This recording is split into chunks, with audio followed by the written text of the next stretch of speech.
सिद्धेभ्यः ओम नमः सिद्धेभ्यः। अहिंसा परमो धर्म की आचार्य गुरुवर श्री कुंद कुंद भगवान की, आचार्य गुरुवर श्री ज्ञान सागर मुनि महाराज की।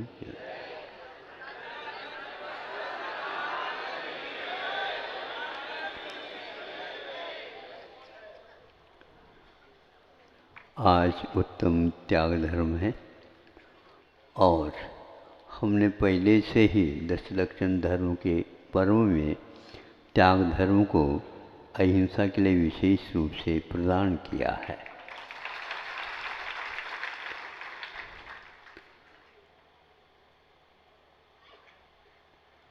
दो तीन वर्ष पूर्व में सुनने में आया और वह सही घटना थी। एक साथ शायद नेपाल में 1 लाख गायों का कत्ल करके वैसे चढ़ाने की अपेक्षा से वहाँ पर प्रावधान किया गया था और अपार समुद्र की भांति उस गायों के समूह को देख करके ऐसा लगता था इसका नेपाल राष्ट्र का भविष्य क्या होगा। भविष्य तो बहुत दूर का है, किंतु कुछ ही दिनों में मास भी नहीं और नेपाल में भयंकर एक भूकंप आ गया। उस समय पूरे भारत नहीं, विश्व में एक प्रकार से विश्व ही चिंता में मग्न हो गया। ये कैसा संभव हो सकता है? 1 नहीं, 2 नहीं, 3 नहीं, 4 नहीं, 5 नहीं और उनको 1 लाख तक पहुंचाया गया था। बलि देने की अपेक्षा से ये किया गया था। विज्ञान ने भी इसको अपना शोध का विषय, अनुसंधान का विषय बनाया। जैनाचार्यों ने इसके लिए पहले ही लिखा था, ये वेदना समुद्घात माना जाता। समुद्घात का अर्थ होता है पीड़ा सहन नहीं होता, किसी भी प्रकार का हो तो आत्मा के प्रदेश उसके पूरी के पूरे बाहर आने को हो जाते हैं। मौन ही इस ढंग से सब कुछ हो सकता होता है। तो ये मूक जानवरों के लिए इस प्रकार काटने से उनके जो हृदय में या शरीर में वेदना हो गई होगी उसको वो कैसे अभिव्यक्त कर सकते हैं। लेकिन उनके सारे के सारे प्रदेश बाहर फैल जाते हैं और वो अभिशाप का रूप धारण कर लेता। उनका कोई भी उनकी मांग नहीं है, किंतु वो अपना जीवन यापन करना चाहते हैं। आपसे कुछ भी नहीं मांगते, देने के लिए तो आप ही लोगों ने कहा। आप लोग उसे चारा देते हैं और अमृत पान कर लेते हैं। आपका लड़के का जीवन यहीं से प्रारंभ होता है। सब लोगों का कहना है इसके लिए दूध इस ढंग का होना चाहिए। अन्य आप वस्तुओं के उपयोग से उसको ठीक नहीं कर सकते। ऐसी स्थिति में यह भविष्य ही बताएगा आप लोगों को। तो यह संस्कृति कहाँ पर चली जाएगी? तो हुआ ऐसा है, सुनने में आया। उसके बाद नेपाल के जो मुखिया, उन्होंने कहा, बताते सुनने में आया था मुझे, आगे के लिए इस प्रकार की हरकतें कभी भी नहीं होगी। ये सुन करके हमने सोचा, जब अति हो जाती है तो इति हो जाती है और अथ का शुभारंभ प्रारंभ हो जाता है। नेक का पालन करने वाला राष्ट्र नेपाल कहलाएगा। क्योंकि उन्होंने अहिंसा की ओर दृष्टिपात किया। आप लोगों के जीवन में धर्म की बात सुनते सुनते तो बहुत हो गया, कुछ उसके साथ करना भी आवश्यक होता। आप सम्यक दर्शन की बात करो तो भी उसमें यह बात अवश्य आपको मिलेगी। वेदना और संवेदना, वेदना कहने से प्रतिकार के योग्य होता है, लेकिन प्रतिकार संवेदना के बिना संभव हो नहीं सकता। ये संवेदन यदि सम्यक दृष्टि अपने को मानते हैं तो क्या नहीं हो सकता। संवेदन ही एक प्रकार ऐसी अनुभूति है, हम यहाँ पर रहें, विश्व के किसी भी कोने में हो, सटकंड आगम और धौला जैसे महान सिद्धांत ग्रंथ का प्रतिपादन हो रहा है, उसमें एक स्थान पर आया, आपका ध्यान आकृष्ट करना चाहूँगा। 10 बज गया है, 10 बजा है तो वहाँ पर यह बात लिखी जाती है, जहाँ कहीं भी हो, किंतु अवश्य वे साधु अपनी साधना करते रहें और उन्हें उचित भोजन पानी का अवश्य दान मिले। इस प्रकार की भावना कौन करता है? जो जिसके पास व्रत नहीं है, ऐसे अवृत सम्यक दृष्टि भी उसको अपने ध्यान में लाता है। साधु सन्यासी अथवा जो श्रम करने वाले होते हैं तो उन्हें समय पर मिलेगा तो श्रम के माध्यम से अपना शाकाहार जीवन का, अपने जीवन का कुछ समय निकाल करके दूसरे के लिए सहयोग दे सकेंगे। वो कुछ मांगते नहीं, लेकिन मिले ऐसी भावना यहाँ से आप पहुँचा सकते हैं। ये संवेदन के माध्यम से आपकी ये तरंगे वहाँ अवश्य जाएगी और उसको सांत्वना अवश्य देगी। साधु त्याग, साधुओं के लिए दान इत्यादि के माध्यम से,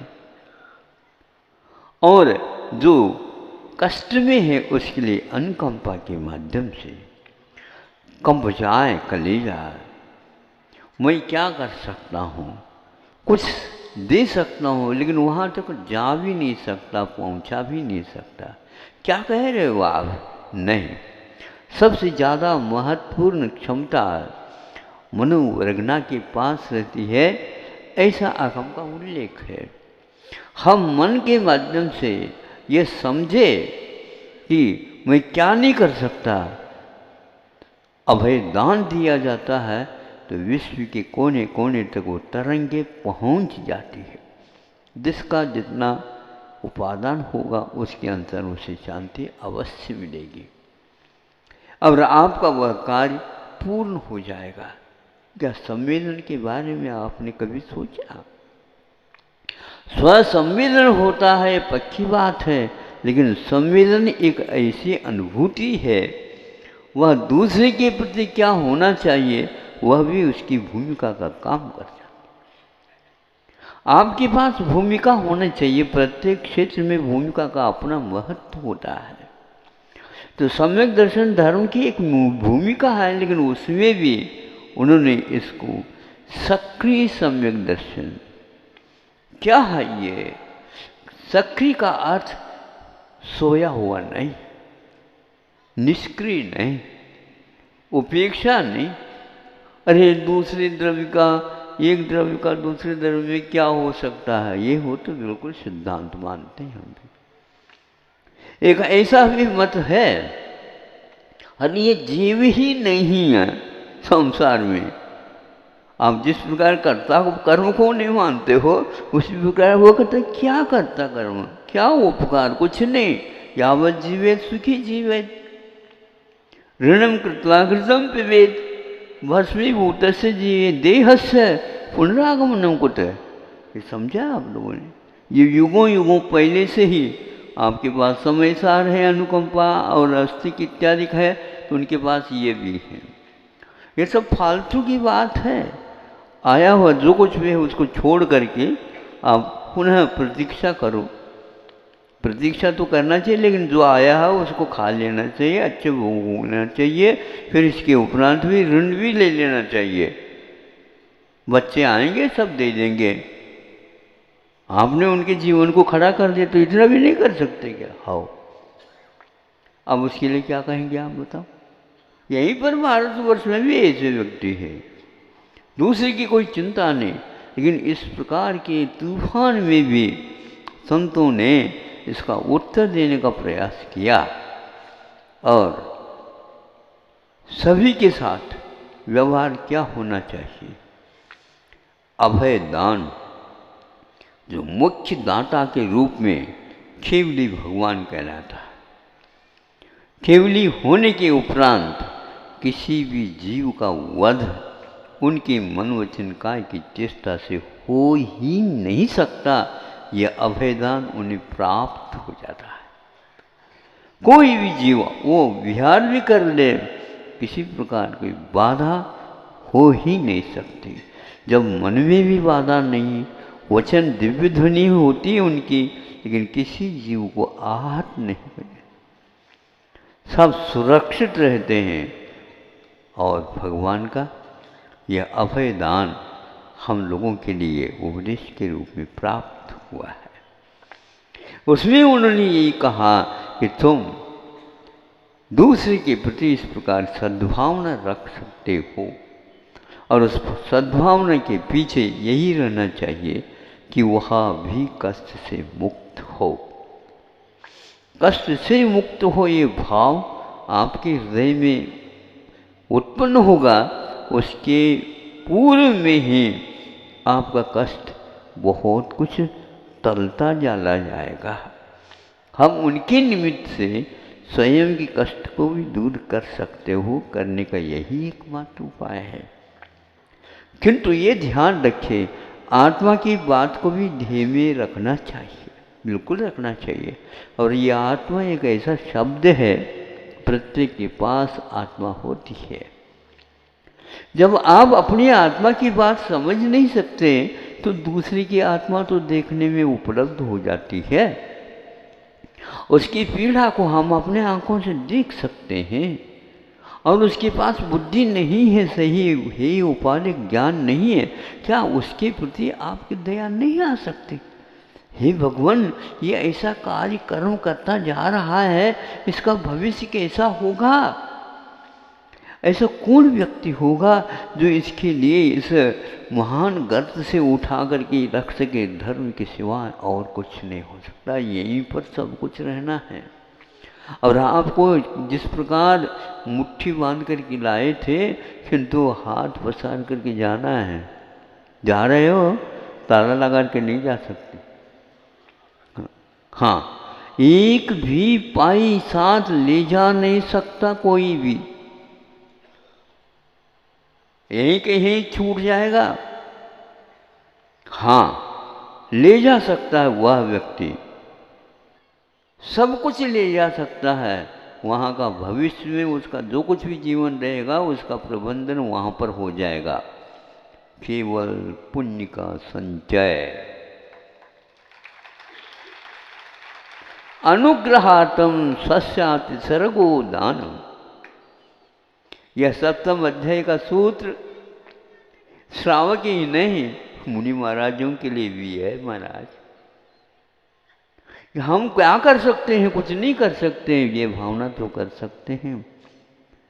कोई तीर्थंकर बनता तो ऐसे थोड़ी बन सकता बिना आधार के, वे ये कह सकता है, और जब बैठे बैठे भी वो सोच सकता है, मानसिक तरंग उठ करके उसको अवश्य ही सांत्वना देते हैं। तो यह पुण्य संचय है।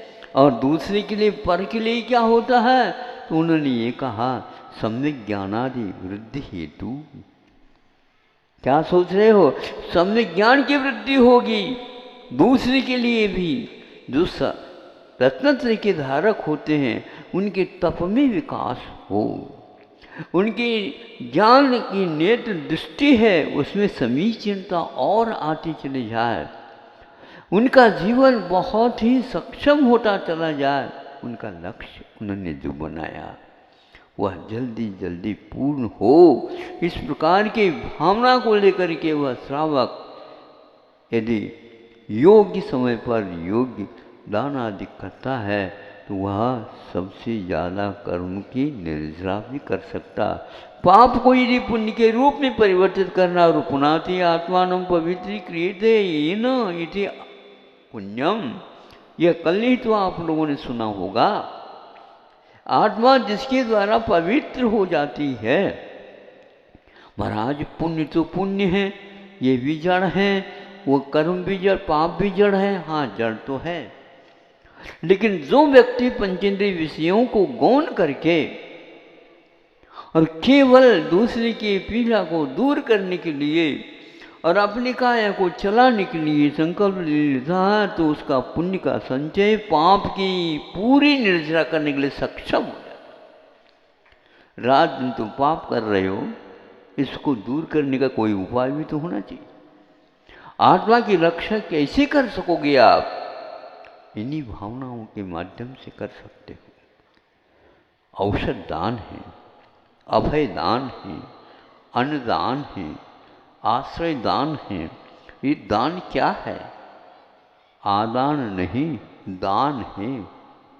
देना है, लेना नहीं है। लेकिन ये ध्यान रखो, वे महान स्वार्थी माने जाते हैं जो अपने साथ पुण्य के संचय लेकर के जा रहे हैं। तो पुण्य का संचय अगले जीवन में भी उसको बचाने वाला है। क्या बचा सकता? वो तो विषयों में ले जाएगा, ऐसा ले जा न सकता, क्योंकि उसका संकल्प है मुझे विषय नहीं चाहिए, मुझे तो केवल धर्म ध्यान की आराधना करना उसके साथ पुण्य बनता है, तो मैं उसको फेंक थोड़ी सकता हूँ। आत्मा के साथ बनती ही जाएगी। और ये ध्यान रखिए, सम्यक दर्शन इस भूमिका के साथ पुण्य बढ़ेगा बढ़ेगा बढ़ता ही जाएगा।